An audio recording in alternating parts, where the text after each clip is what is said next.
over to Psalm 22. Psalm 22. That's where we're going to be this morning. Yes, sir.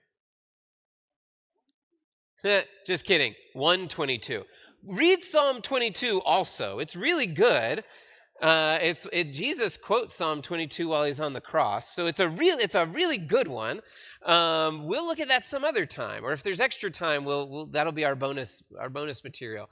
But yeah, good call, Tom. Thank you. Everyone was about to be real confused. Mostly me. Psalm 122. And Tom's been a great co-teacher, not just this morning, but throughout this series. We're in this portion. If you haven't been with us the last couple weeks, we're in this portion of Scripture. Good job. Look at you. We're in this portion of Scripture called the Psalms of Ascent. Sometimes we look at Psalms and it seems like they're kind of organized, kind of randomly. You have different themes that, vastly different themes that go, right back to back with each other in the Psalms. But here in this section, you have a group of Psalms that are organized and put together on purpose and for a reason. It's these Psalms of Ascent. And, traditionally, the Jews would recite or sing these Psalms as they journeyed from far away to Jerusalem for various celebrations, religious festivals throughout the year. So as they were ascending up to Jerusalem, and Jerusalem is built up on this hilltop, and even more than that, the temple is on the Temple Mount, and so they are physically ascending up to the temple, up to Jerusalem for these celebrations, but they are coming from far away in closer to the presence of God, and that's very symbolic, right? That's an experience that we all go through in life, where we're in seasons where we feel like we are far from God, and for whatever reason, we are called to come back home, to ascend from being lowly and far away up to the presence and the house of the Lord. And so these Psalms are kind of progressive in that way, and that's kind of one of the themes that we're talking about as we go throughout this series, taking one Psalm at a time, is that journey that we all go through from being far away from God, distant for whatever reason, and drawing nearer to his presence. So as we read these Psalms, this week's 122, next week will be 123. Good. So if you want to follow along and read through those each week, you just got to keep up one Psalm at a time. So let me ask you this. I saw this article the other day, and I'm just a little confession. I am a headline reader. I am usually not much of an article content reader. So if the headline is catchy, I'll read the headline. If it's not, I just scroll or skim past it. But I don't really get into the article. I'll just be honest. If you ever send me an article or something, I'm like, good headline. But I saw this headline, did not read the article, so I have no idea where this is or what's to back this up. But here's what it said. It said couples who exercise together, this is what it said, take it or leave it for whatever it's worth, are 600%, which is a lot, 600% more likely to stick to their fitness goals if they are working out together. And I thought, I have no idea, I didn't read the rest of the article. That's all I read was the headline. But it got me thinking, why would that, if that is true, why would that be true? So let me ask you that just kind of generally. Do you feel like it's easier to stick to a goal, whatever that goal may be, if you have someone else who shares a similar goal and you're working on it together? Maybe if you have I'm going to read through the Bible in a year. We're getting close to the end of the year. I know some people make that goal or have that New Year's resolution. If you're in Leviticus now, you got a lot of catching up to do by the end of the year. But sometimes if we have a goal that we've set and I have someone that I'm sharing that goal with, why is that easier to stick with your goal if you have a partner in it? Okay. All right. Sometimes you have mixed matched motivation or energy to do it. So one day you may not feel like sticking to it, but maybe the other person does feel like sticking to it that day, and you can kind of motivate each other. Did I hear something over here? Same thing. Accountability. Okay, right. So you hold each other to it. That's good. Anybody else? What do you think? Why is it easier to stick to a goal if you have a partner or partners? Encouragement. All right. Maybe there's days where you feel like you are falling behind and you're not doing good. You're not keeping up with whatever the goal is. And so you have somebody to cheer you on, to spur you on. That's good. I like that. Okay. Not the Lone Ranger. Okay. You don't have to rely on your own strength and your own can-do attitude, right? You got somebody else. Yes, ma'am. Competitive, you don't want to be the first one to give up. Okay, if you're competitive, right? Sometimes that you can kind of play on that personality trait of being competitive. I don't want to be the first one to give up. So you're kind of pushing each other in that way. Let me ask you, and we've kind of hit on this a little bit, what makes a good partner? What makes a good partner as you are striving towards a goal together? What are some good character traits? Yes, sir, Bill. You both have to have a common goal. That's got to be important. Okay.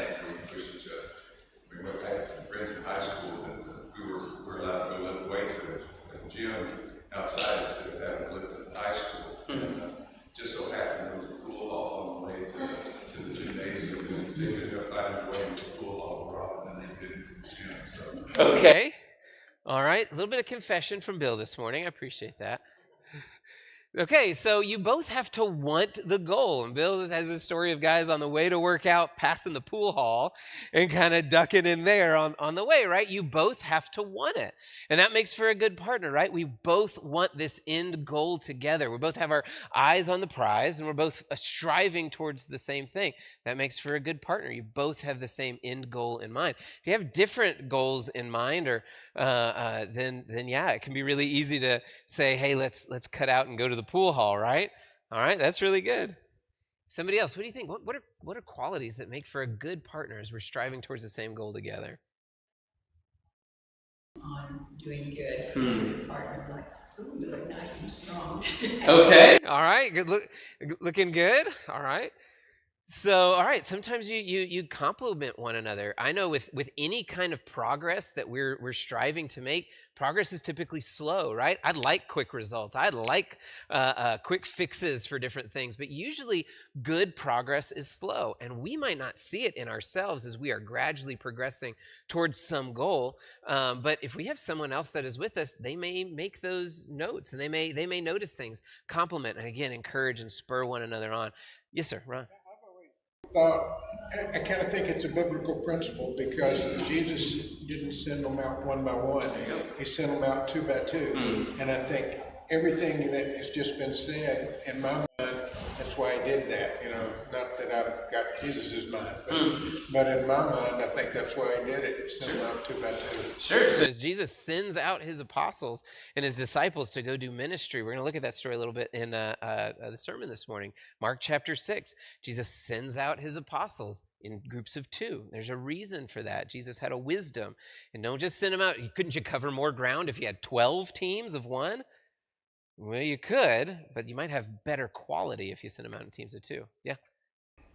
I see him. I'm sorry. Okay, so that's what we're talking about this morning. Is as we look at this psalm, as we're talking about being spiritually far from God, but making that journey, ascending closer and into the presence of God. Why is it powerful? Why is it important to have a spiritual companion or spiritual companions in that goal, ascending and drawing near to God? And so let's look at this Psalm 122. I'm going to read through the whole thing, see what jumps out at you, and then we'll get into some specifics. Psalm 122. I was glad when they, just real quick as we get into this, notice the pronouns here, the kind of the number of pronouns. Sometimes they're singular, sometimes they're plural. So kind of keep an eye on that kind of that artistic touch here, and there's significance to that. I was glad when they said to me, "Let us go to the house of the Lord. Our feet have been standing within your gates, O Jerusalem. Jerusalem, built as a city that is bound firmly together, to which the tribes go up." There's that ascension language. The tribes of the Lord, as was decreed for Israel, to give thanks to the name of the Lord. Therefore, there thrones for judgment were set, the thrones of the house of David. Pray for peace for Jerusalem. May they be secure who love you. Peace be within your walls and security within your towers. For my brothers and companions' sake, I will say, peace be within you. For the sake of the house of our Lord God, I will seek your good. All right, what jumps out at you? Word, phrase, a certain verse? Okay. Okay. After each other. I love that, right? I will seek your good. So much of the world's perspective and the world's messaging is the other way around, right? Got to take care of number one first, right? But this psalm ends with this ideal of we and us language, right? And that being kind of foundational to our spiritual health, or at least very integral in our spiritual health. I love that. It's a great point.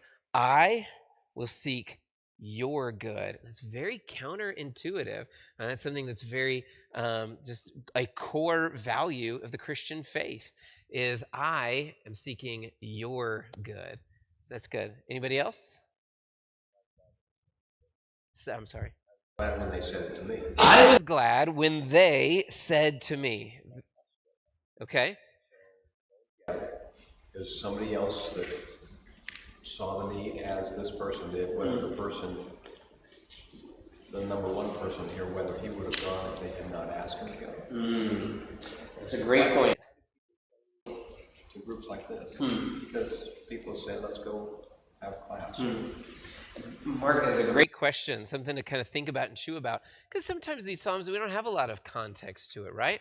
We got to kind of wonder and meditate and think on what is God trying to say to us by preserving this psalm. Mark's question is the first verse, right? I was glad when they said to me. If someone had not invited them, if someone had not encouraged them and called them, hey, let's go together, maybe they wouldn't have gone. That's an important part of that companionship encouragement for one another, right? Some days it's a whole lot easier just to sit and not do something. But if you have someone else that says, come with me, let us go together, they might otherwise not have gone.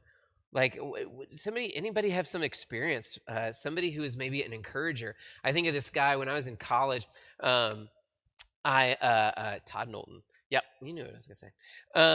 So when I was in college, we had this college ministry weekend retreat. It was a big thing with a lot of students going, and for whatever reason, I was in a grumpy mood. And I was like, I'm not going, and I don't want to go. But one of I don't know what you call Todd. I was in college. He was an old guy. He was probably my age now, but he just seemed very old. But Todd and his wife Melissa were sponsors for the college ministry, and they were always involved and always present. And they knew students and they loved students. And Tom would not let me say no to going to this retreat, and he nagged me and nagged me and nagged me. I was like, I don't want to go. And I'm sure I made up some ridiculous excuse. I got to study. Todd knew I never studied. And I'm sure I had some bogus excuses, but he wouldn't let me he wouldn't take no for an answer. And he said, I'm leaving. Everybody else left Friday. He said, I'm leaving Saturday morning. I'm going to come pick you up early Saturday morning, and we're going to go to that retreat. And I did. I got up and I went. I was very, very glad and thankful I went. But I hear that same thing in the beginning of this psalm. I might not have gone if somebody else didn't say, I'll go with you. We all need that, right? Especially when we're in seasons of life where we are far and we are distant from God. It's important to see somebody else. I mean, Jesus, one of those iconic parables is the one sheep who wanders away from the flock, and the shepherd goes out to find them. Now, in a spiritual sense, Jesus is the one who goes out and finds us. In a communal church sense, sometimes you can be that shepherd, right? I got a brother or sister in the flock that I know is getting far away.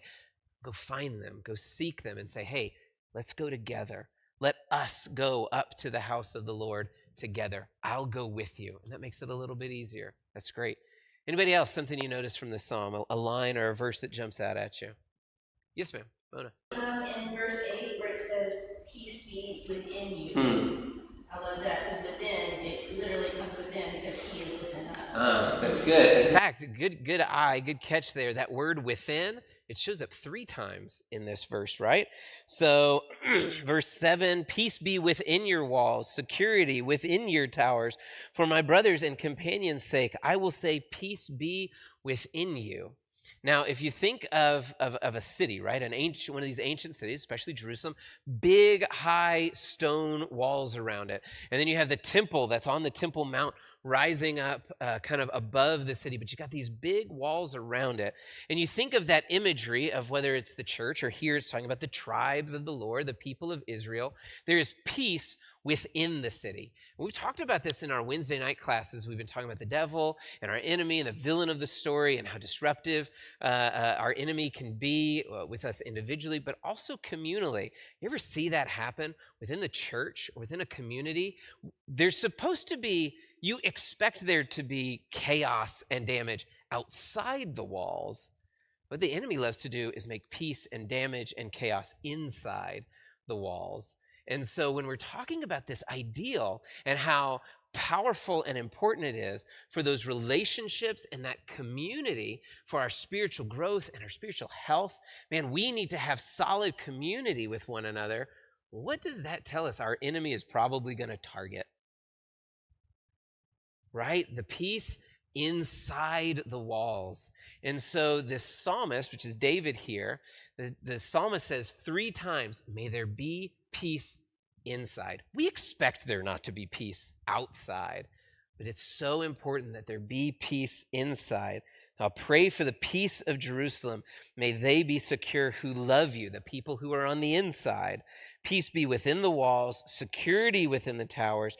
For my brothers and companions' sake, I'll say peace within you. Something to be very mindful, very aware, and watchful for. We expect it to be chaos on the outside. Be mindful and watchful when chaos starts to occur on the inside. Really good. Yes, sir, Tom. Well, in line with what you're saying too is, for David, this was a state of mind because there was no temple. The temple hadn't been built. Right. All this was, David's talking about an ideal, like we talk about Camelot or something. He's talking about a state of mind, a place that doesn't even, I mean, Jerusalem existed, but the temple was not there yet. But everything he's talking about is what he perceives the house of the Lord to be in this country. I mean, I think it's weird. Yeah. Yeah. And you think, yeah, so Tom brings up a really good point, probably something I should have said, that there was no temple. If this is David who is writing this, there is no temple yet.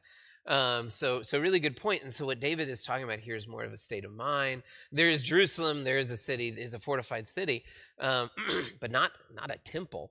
And so, yeah, more of a state of mind, a state of being. Excuse me. I've got whatever Connor's got.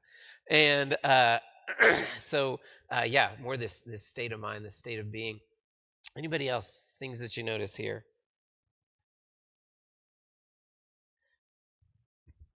Okay. Verse 4, when we talk about good companions, right? Good spiritual companions, someone who's going to run alongside us and help us as those days when I feel like I'm far from the Lord, or I feel like maybe I'm just feeling complacent and I don't have the motivation and the oomph to get up and draw nearer to the Lord. One of those reasons or those ways that a companion is helpful and powerful. I love this in verse 4. It says, as was decreed for Israel to give thanks to the name of the Lord. How is gratitude and gratefulness, how is that a powerful characteristic of a spiritual companion? A focus on giving thanks. We're entering November. It's a lot of focus on gratitude. How is that a powerful characteristic of a spiritual companion? Thankfulness.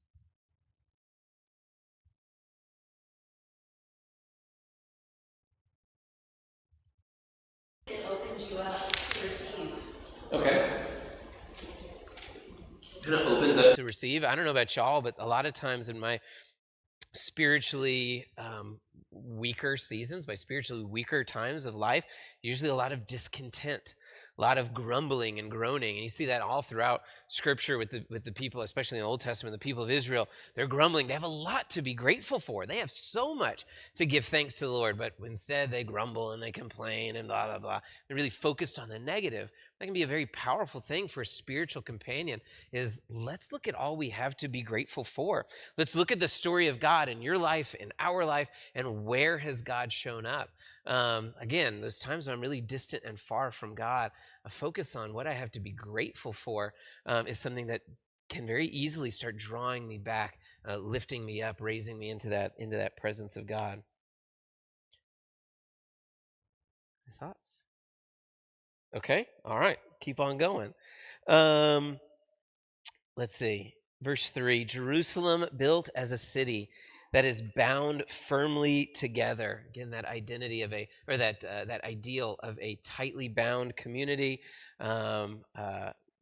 that loves one another, supports one another, strengthens one another. It's one of the reasons why we start every class that we get together by taking prayer requests, an opportunity to say, this is what's going on in my world, in my life, in my family, in our family, because there's always things that we share, we hear about, that I didn't know so-and-so was struggling with that. I don't know that was going on. Why? We want to make sure that we are bound firmly together. Us and we, right?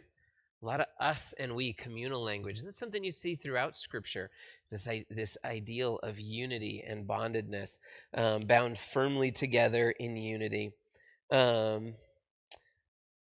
Verse 5 says, there thrones for judgment were set, the thrones of the house of David. He's talking about in Jerusalem, right? It's the seat, kind of the seat of power. This is where David is.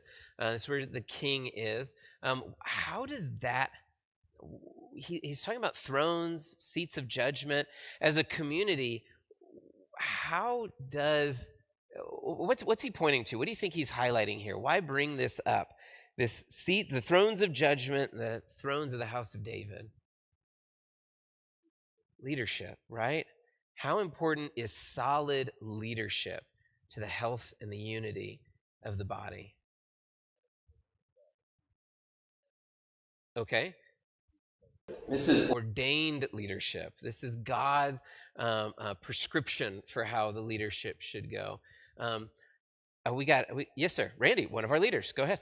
I was just thinking, since this is a song of ascents, they're out on the periphery of the nation where judgment is often by the world around them. They're going to where there's true just judgment going to happen. So that's part of that. Yeah, absolutely. That's a great point, right? If you are outside, if you are away from God, there is this desire to let's go to the place where there is true godly justice, true godly judgment. And you need sound, healthy leadership to give that out. But it's, yes, let's get away from this judgment and justice of the world and go to this seat where there's that good, true, godly justice. Sim? Picture, it's almost like Jerusalem is the capital city, and everybody goes there once a year because that's where the government is. I mean, and it's kind of like maybe Washington D.C. That's where the capital is, and everything. And it's kind of like that here in Jerusalem. Yes, he's saying this is where the house of David is. This is where the throne is. And ideally, Thank God. And ideally, right, so we draw near just a few times, right? Very seldom do we draw near to this place. And ideally, and this was the idea for Jerusalem and for really Israel as a nation, was that the seat of power, the physical seat of power, you liken it to like Washington, D.C., right?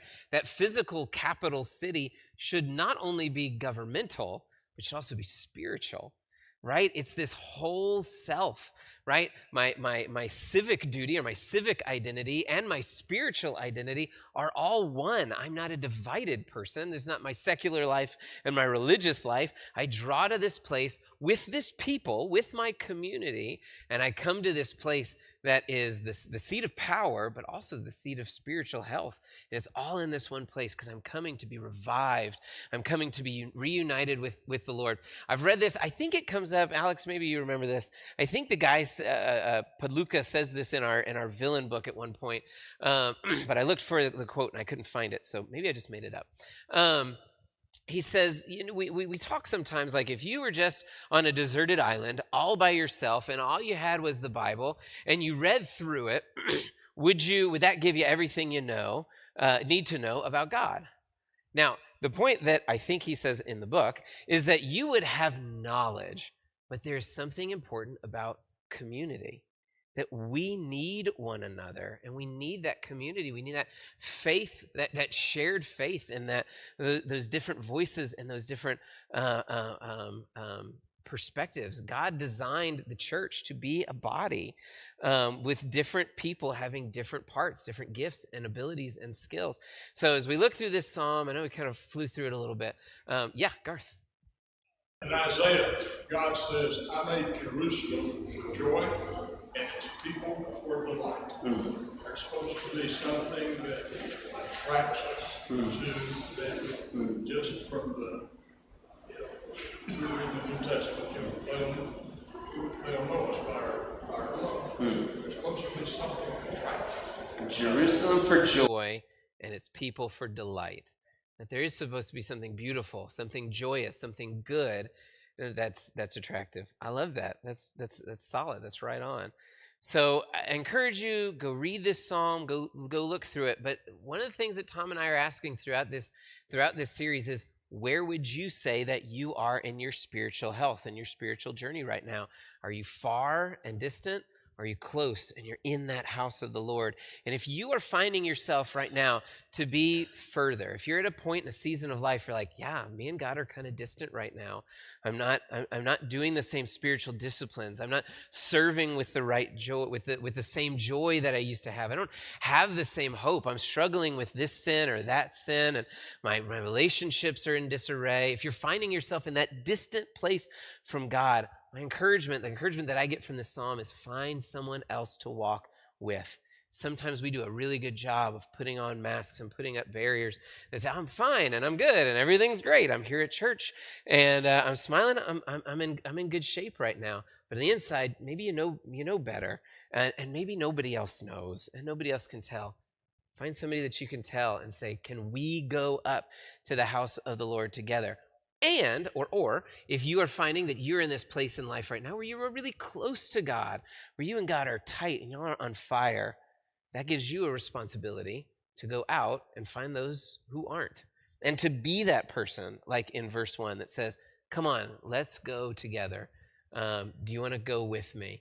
And you might have to take that initiative and initiate those conversations, which can be a little awkward. But if you have perspective on somebody that you can tell one way or another that they're not doing as great as maybe they lead, they're leading on, then maybe God has revealed that to you for a reason. Maybe he is calling you to minister to them and ask that question. Let's go up together, and maybe they will be glad, as David is in verse 1. I am glad that they asked me to go up with them. That's my encouragement for you. If you find yourself far away, look for somebody else to go with, to walk with. If you find yourself close, go find somebody. That's all I got. Thank you for being here. Stick around. We'll begin our worship in just a few minutes. Thank you. Ezekiel.